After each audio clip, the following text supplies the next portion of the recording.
ശിവനെ പ്രസന്നനാക്കുവാൻ ഒരു കൂവളത്തിന്റെ ഇല മാത്രം മതിയാകും. കൂവളത്തിന്റെ ഇല കൊണ്ടുവരൂ.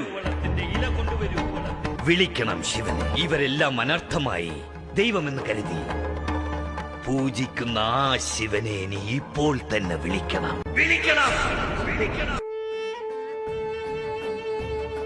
സ്വച്ഛമായ മനസ്സോടെ ധ്യാനിച്ചാലും ശിവൻ നിശ്ചയമായും വരും. വാങ്ങൂ പുത്രി.